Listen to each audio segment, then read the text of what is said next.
नमस्कार मित्रांनो. शब्दरत्न या मालिकेची सुरुवात आपण यूट्यूबवर सुरू करणार आहोत. हा माझा पहिलाच व्हिडिओ आहे.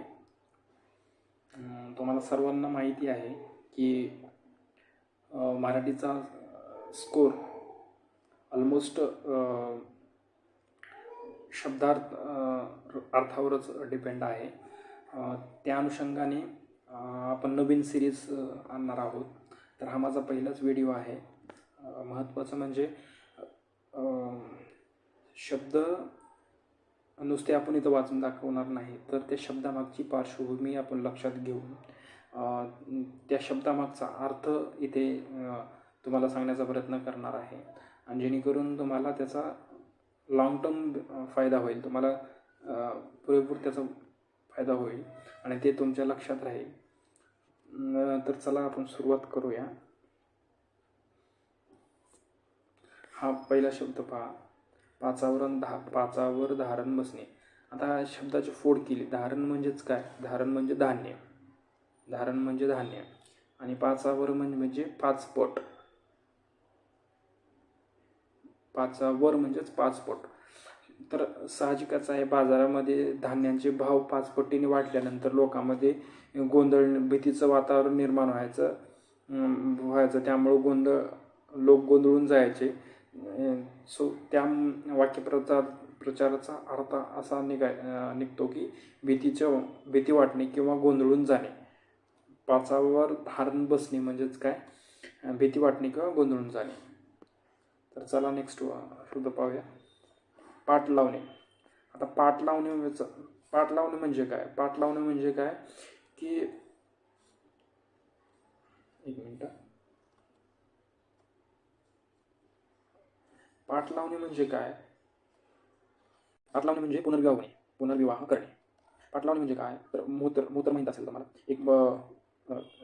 एखाद्या स्त्रीचा नवरा मेला असेल किंवा एखाद्या पुरुषांची बायको वारली असेल तर त्याचा पुन्हा विवाह केला जायचा. तर त्या शब्दाला पहिलं पाठ म्हणायचे किंवा मोहतूर म्हणायचे.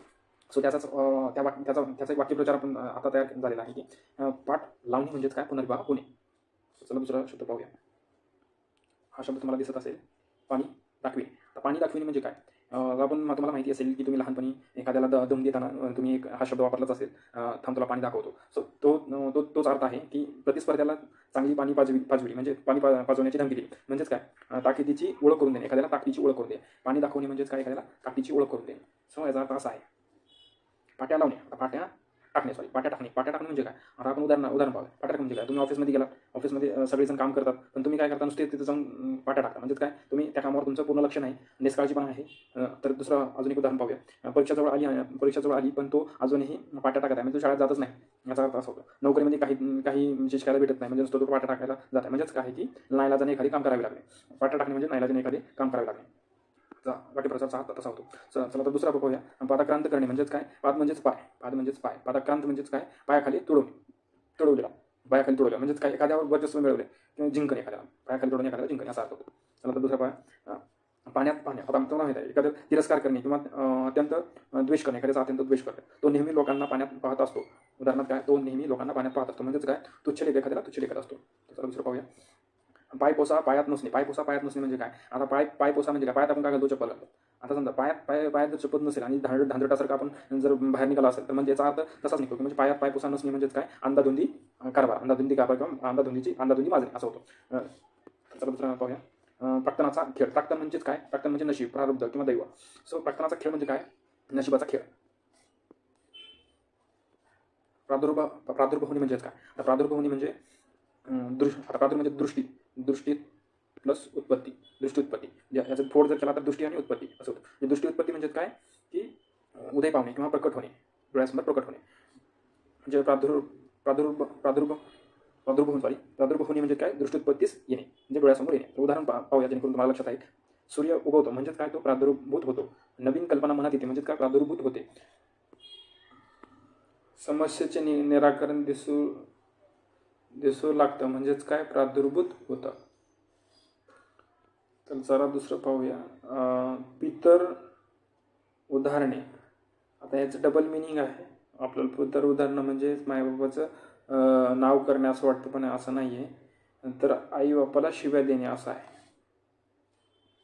बऱ्याच बापू पितर उधरलास असं म्हणतात ना गावाकडं, तसं आहे. पेव फुटणे म्हणजे पेव म्हणजे काय, आता आता हा शब्द पाहूया. पेव म्हणजे काय, की पहिले काय करायचे, असं घरामध्ये खड्डा करायचे, खड्डा करून त्याच्यामध्ये धान्य टाकायचे, धान्य टाकून वरून शेणाने लिंपायचे. जेव्हा केव्हा गरज पडेल, जेव्हा केव्हा धान्य नसेल, तेव्हा ते काय करायचे, ते धान्य काढायचे.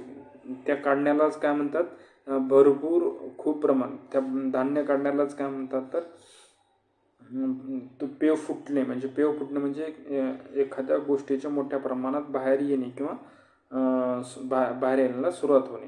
पेव फुटणे म्हणजेच रेलचेल होणे. याचा अर्थ असा रेलचेल याचाच अर्थ असा आहे, भरपूर खूपच जास्त असा होतो. सो याचा अर्थ तसा आहे. पोबारा करणे या वाक्यप्रचाराचा अर्थ असा आहे, पळून जाणे. तुम्हाला माहीत असेल, ह्याला पाहण्याची गरज नाही. सर चला तर धन्यवाद. आपण पी अल्फाबेटिकली जाणं, अ आ इ ई असं प्रत्येक सेक्शन वाईज जाणार आहोत.